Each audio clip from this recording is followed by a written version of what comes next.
welcome to Atlanta Mix 108. Up next is Author Talk with your host, M.L.Ruscsak.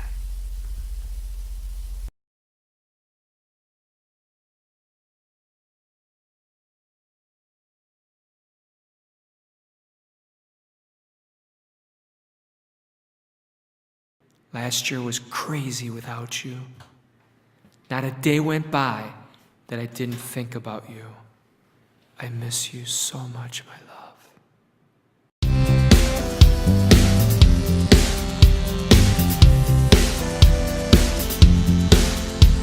When I was with you under the sun, always had so much damn fun. Friday night alone with your smile, under the stars making out for a while. Fast forward to where I am today, hard to realize how much has gone away. Another day with a broken heart, we're just too far apart. Another day goes by, I'm just so empty inside.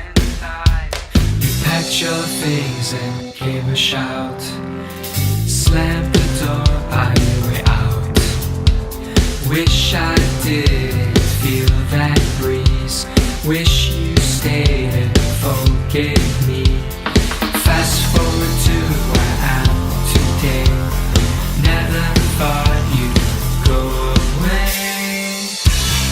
Another day with a broken heart, we're just too far apart. Another day goes by, I'm just so empty inside. Another day with a broken heart, we're just too far apart. Another day, broken and blue, my life is nothing without you. I tried everything I could, tried to get you back for good. I swear I'm a better man, waiting for you to give a damn. If our love was asking, I'd be feeling so jazzy. Another day with a broken heart, we're just too far apart. Another day goes by, I'm just so empty inside. Another day with a broken heart, we're just too far apart. Another day with a broken heart, maybe I'll make a brand new start.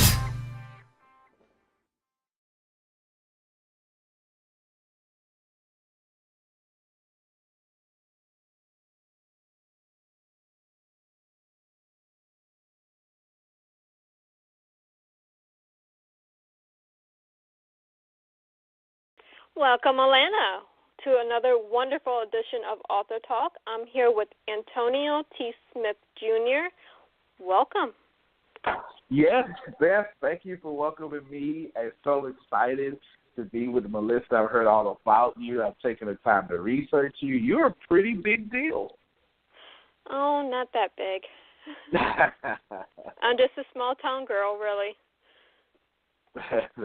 There's a lot of small-town girls that have gone and become huge celebrities, so you're on your way. We can hope, can't we? But we're here to talk about you and your wonderful books we have today. Okay. Now, we have Keep Walking, 13 Steps to Dominance. Why don't you tell our listeners a little bit about that today? Well, yeah, so I was born in 1981. I was given up for homeless by 1986, and I spent the rest of my childhood homeless. And unfortunately, homeless 6-year-old, 50-pound-year-old kid, I was molested and all that stuff that happened with there. And I slept in a trash can, a dumpster, a city dumpster for most of my childhood. And I figured my way out of this terrible life. And I remember as I got older, I was like, man, how did I do that? How did I put myself through school, forge these papers, go to jail for truancy for missing school because I was homeless? I failed the 5th and the 6th grade. And then when I got in my 20s, I said, wow, that was pretty incredible. I've got to write that down. And I went back in my head and I wrote down the 13 steps that got me out of that trash can, that took me out of being a statistic, a drug dealer, or a drug user, and has made me a millionaire today. And I wrote that down in the book, and that's that book. That is a wonderful story, because we hear so many times people don't realize they can escape the situation they're in by doing simple things. Going to school, for example, instead of you know what's skipping funny, school. Melissa? Yeah, well, you know, the going to school was pretty smart for me. It wasn't even smart. It was instinctive. Let me tell you why. I dropped out of school in the 2nd grade. And the funniest thing happened. I got hungry. I literally was sitting in this trash can starving, like for real hungry. And I said, you know what, I need to go back to school. So I re-enrolled in school because school fed me twice a day. And the funniest thing is, and I tell that story, it's so funny to me because my primal instincts of being hungry set me back on a path that would get me an education and allow for me not to keep going to jail for truancy, right? Just funny that how you can get hungry and you'll be all right. Send you down the right path most of the time. Not always, but most of the time. Most of the time. we get, every once in a while, we get off that path, but it happens. Yep, definitely. And another thing that was crazy, a lot of people had opinions about me, but never had help for me. So I had to figure out how to stay positive around a bunch of adults that wanted me to become a statistic because they didn't like my mom, or they didn't like my dad, or they didn't like just me. Because of course I was angry. And having a parent, I was very angry. That was I felt like it was my birthright, but I got out of it. I wrote it down in that book, and the rest is history. Right. We get into our own head sometimes, and we have to be the cheerleader for ourselves before we can do anything for anyone else. And if we're negative, what are we attracting around us? Negativity. That's it. Wow. Absolutely correct. And I am a firm believer in the law of attraction and keeping your mind around you solid. I just wanted more for myself, and since my mind left that trash can, my body eventually followed. And you're talking actual experiences, but you can even relate to those that grow up with those who have addicts, drug or alcohol in their family, and they're dealing with that. You don't have to follow that suit. You can climb out if you put your mind to it. Absolutely. In fact, almost everything I've said thus far could be a metaphor for someone else. In the same manner, I went back to school on basic instincts because I became hungry. Let's think about that for a second. Hunger was loud for me, but invisible for someone else. It was roaring so loud in my stomach and in my ears, but no one else could hear it. And I want everybody you're listening to think about it. Maybe you quit piano lessons and you got this hurt in you that every time you don't do it, you mess up your life. It's your source, you telling you, hey, you need to go back and go do this. And it's loud for you. No one else can hear it, but you keep ignoring it. You keep ignoring what's going to make you successful and happy and loving and just happy and great. Same thing. Hunger for me, pain for you, whatever it is. Same way I got on my trash can, the same way you can get out your proverbial trash can. Right. Now, you have another book that goes after this that's called Keep Walking. Now, where did you to that at? Well, so here's the cool thing. I basically, this is funny. I had a publishing snafu. I didn't like my first publishing deal. And So that's why you keep walking and then you keep walking 13 steps of diamonds. So what I did was I bought myself out of my publishing contract.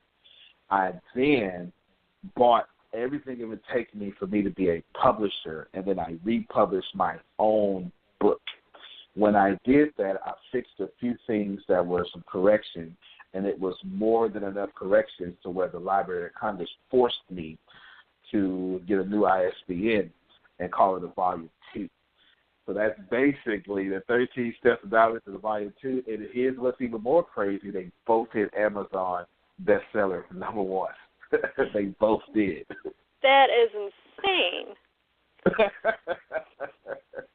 But we love our Amazon bestsellers. We really do. We appreciate you. Yes. See, that's what I was getting confused. I was like, I thought it was similar. Maybe it could be a second edition. Could be, but I wanted to hear the story. You saw it right. You saw it right. Yeah, they both hit Amazon bestseller, and because when I did it in 2014, that was the first version. The one that just said "Keep Walking." I just saw pure hustle. I guess people loved who I was, and then it hit Amazon #1 maybe 40, 50 times, probably more than that. So I still get paid royalties from it today. And then when I did it last or 2 years ago, or whatever I did it, my audience had grew by, I don't know, maybe 3 million%. When I posted the book first time, I had, 3,000 followers on Facebook. Now I have nearly 400,000 followers on Facebook. Wow. So going bestseller wasn't that hard the second time at all.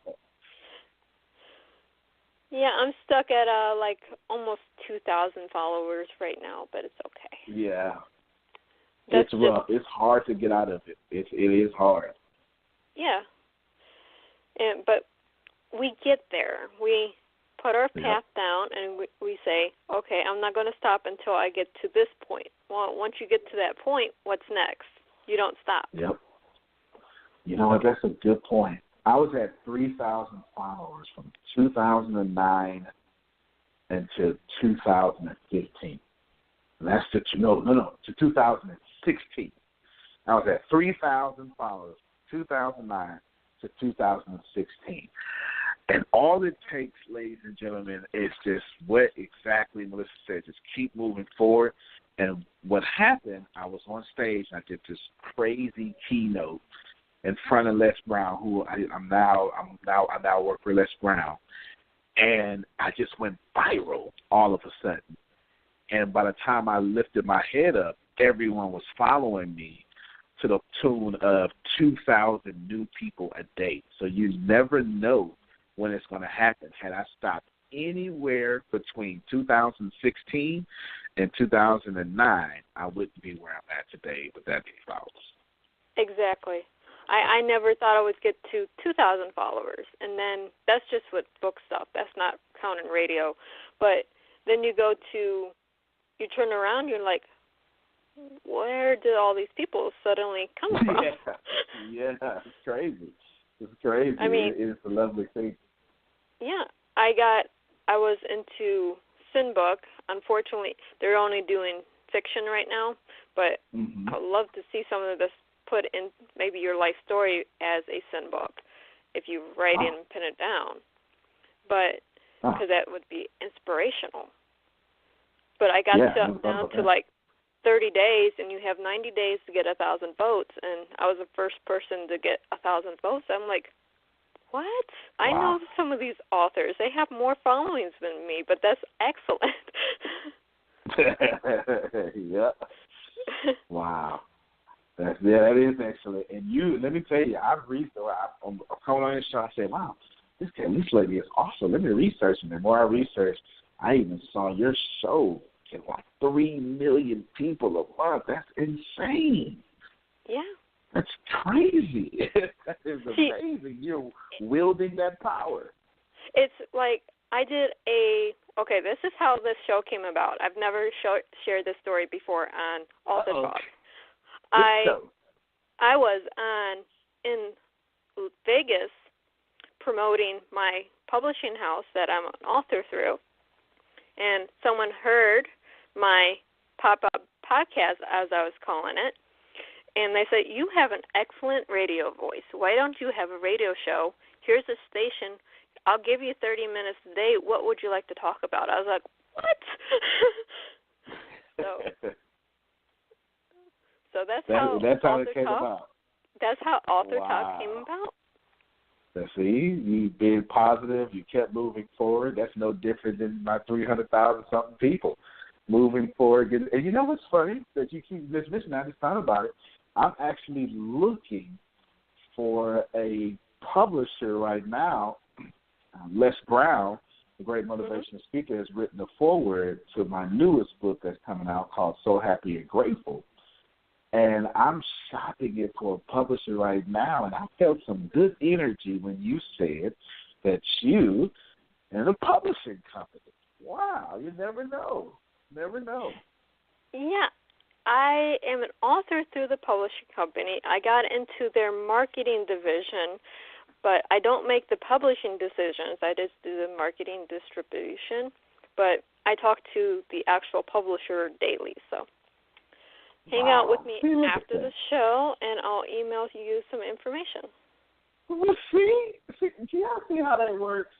That's pretty awesome. When you tell Mr. and Mrs. Publisher, I plan on selling 1 million copies of my next book, and if we go with them, they're going to have to give you a finder's fee. Definitely. We have our side deals, but, you know. That's how the publishing works, though. It's a small house, but I like the small house feel because you're more a family instead of being just a statistic. I hate being in a big – I have nothing against authors in big publishing companies, but I felt like I was just a number instead of a member of the family. That's fair. That's completely fair. Yeah, there's a lot of people that don't like big churches for that reason, or big schools. I went to a small college because of that very reason you just said. It was a Division I college, but it was a small private Division I college because I wanted to feel like a student in the classroom and not a number in an auditorium. So I definitely understand that. Right. See, I live in the middle of nowhere.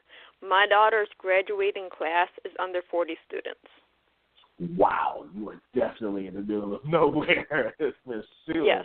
Wow, under 40 But she knows every student from K through 12. And the ones that she don't know, they know her by reputation. There it is there. See, she is that's awesome. I bet she has some great people skills, too, there, because you're going to have to wield some good people skills to pull that off. Exactly. She's my little Miss PR, so every once in a while, if she's home during one of these interviews, I love pulling her on because she's Miss PR and she knows everyone and everything. And when we go to trade shows and stuff, she'll talk about not only my books or my publishing house, but she'll promote authors that's been on my show because she's talked to them. Gee, that's beautiful because I have my 2 boys listening right now. They're 9 and 6. I homeschool them. And they're I'm in my office, and my office has a lot of offices in it. And they're in another office with my staff and listening. Their names are Aiden and Ashton, so this will be the first time I shouted them out on the radio. They're listening right now. And I exploit my kids, Melissa. Let me tell you, I put one of my books in my 9-year-old hands, and I make him go ask, do you want to buy my daddy's book? And people be like, yes, baby, I'll buy it. See, I do that to my daughter, but I do a little bit more subtle. I take my books, print them off at the local printer, the covers, and use that as a book cover for school. So every time she's out with one of her books in school, she actually has a cover for one of my books. That is too funny. You see what we have to do, ladies and gentlemen, as authors. You see what we have to do. That's great. Sometimes it's funny. It's funny. Kids love it. And then there's time the kids are like, Mom, really? Are you really going to make me do this? Absolutely. I know my boys have gotten tired of sitting out of coffee shops selling books. So it's either too hot or too cold. It's never the right temperature to be changing your life. No, it's not. You put those books in the back of your car, whatever you have, a wagon, pull them around. Do you want to buy my book? But that's it. You know. But it's fun though, right? We're built for it. Yeah. We do a lot of things behind the scenes that our readers don't always see, and we don't always have a camera handy to show, hey, this is what we're actually doing when we're marketing or, you know. That's it, yeah. And I would love to sign that kind of person. And that's the kind of author I would sign, the kind of author that is willing to do whatever it takes to make sure they sell some books. That, I like that kind of thing. Yeah. Those are the people, when they connect with their readers, those are the authors I gravitate to, because who wants to read a book and then you have a question or you want to connect with the author and they take 2 years to get back to you? You know, that is irritating. I never thought about it till you just said it. I'm still waiting on someone to respond to me right now. Wow, yes. Wow, that is a very good point. Yeah, no, I like being accessible, and I'm huge now, and I'm grateful for that. But I pride, a humble pride, I don't think it's a humble pride, but anyway, I pride myself on being accessible to everyone who has made me who I am. I think that's the only proper way to live out your life, is to make it and then give it back. Exactly.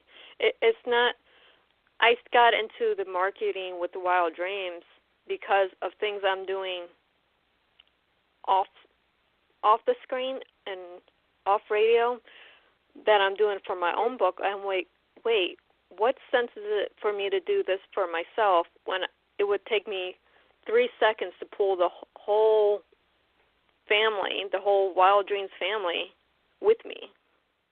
Wow.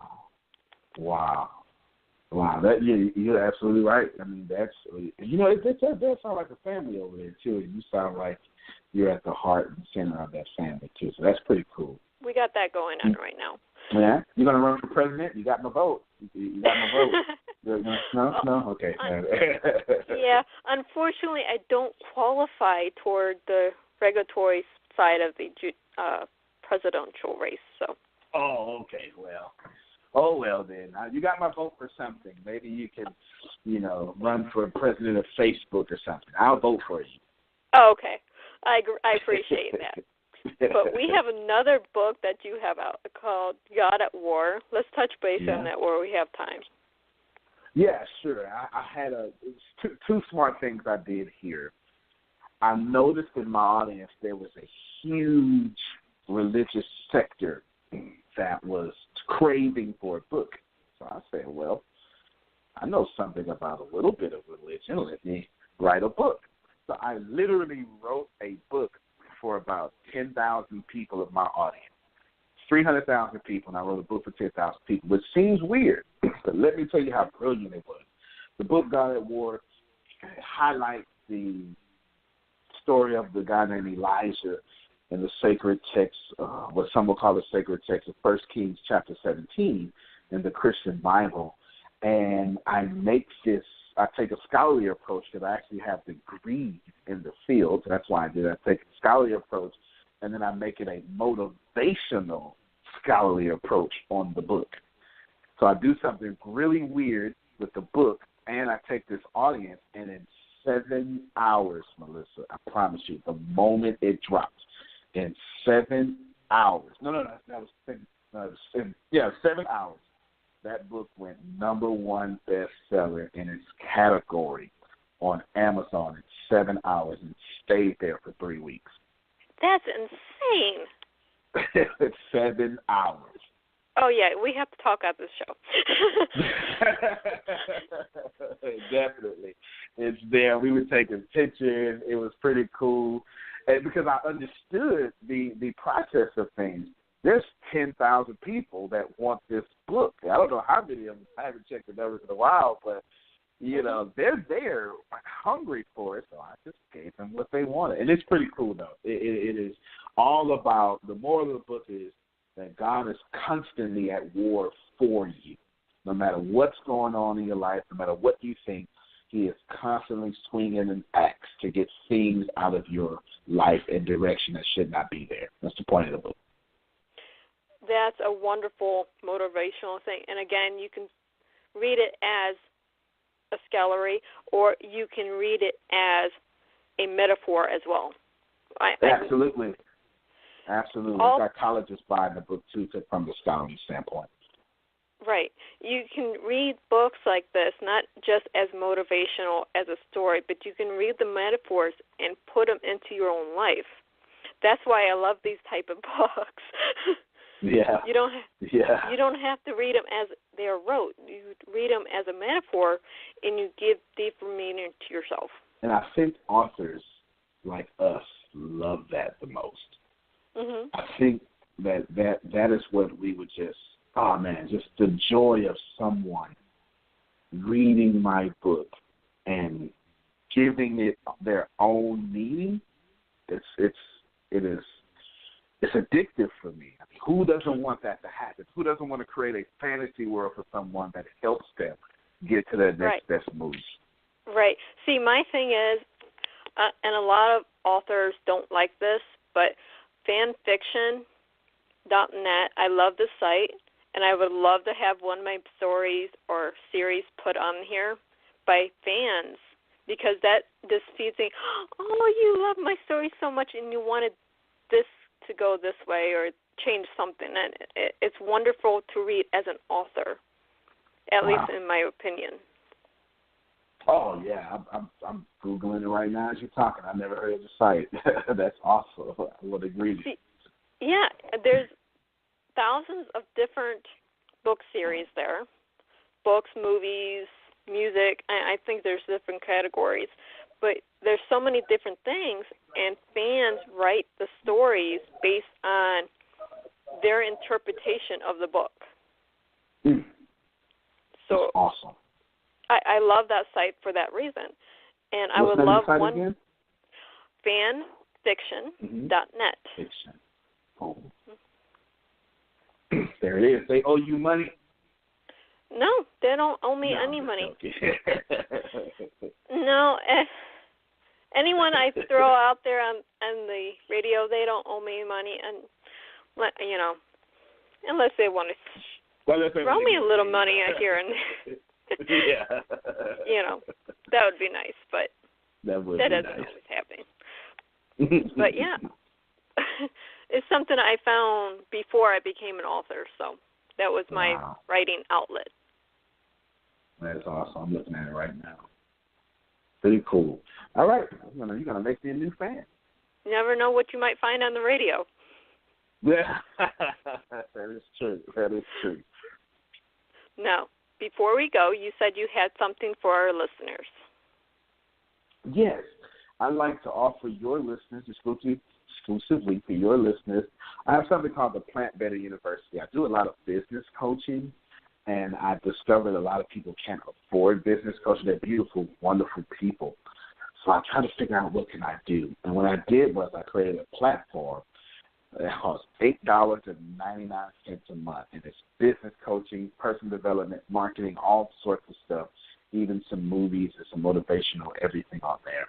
And people are now calling it the Netflix of personal development, because every month, 50 new videos come out a month just for you, for your membership. And I'd like to give you that, but for 6 months for free. 6 months for free. I just want you to have it, change your life. You can even cancel on the 7th month. I just want you to have it. And what is the link for our listeners? The link is not my strong point. There we go. It is. You can go to atsbu.org, spelled that Army way. That's Alpha Tango Sierra Bravo Uniform.org. And then it'd be something called Plant Better University near the top, and you can go there. And I've also sent Melissa a special link that she'll make available to all of you that'll give you a coupon for 6 months free. That is at M.L.Ruscsak on Facebook. and that'll be up later today. That's right, and you have to follow her Facebook page today. Yep, Do to that. get that link. That's it. So, well, I thank you very much. Oh, thank you. And where can our listeners, before you go, where can they find you? Yeah, the best place to find me is on Facebook, and my handle, you go facebook.com/the, as in TheAtsJr, or just type in Antonio T. Smith Jr., and you'll find me. And on Facebook, it'll link you to everywhere I'm at, your favorite platform. You go to Facebook, that'll be the easiest way to do it. That would be great. And listeners out there, pick up these books. I mean, motivationally, they're excellent. Even if you want to apply it to your own life, that's wonderful. Or to read it as a story itself. Both ways, wow. Excellent reads. I mean, well, really, Amazon bestseller, you can't beat that. Well, I do appreciate you. I'm very fortunate, very fortunate. So, Antonia, thank you for joining us today. Thank you. And when you're done talking to your 3 million plus people, let's talk about publishing. Yes, let's do that. So, Atlanta, good night, and I'll talk to everyone tomorrow at the same place, same time, 7 p.m.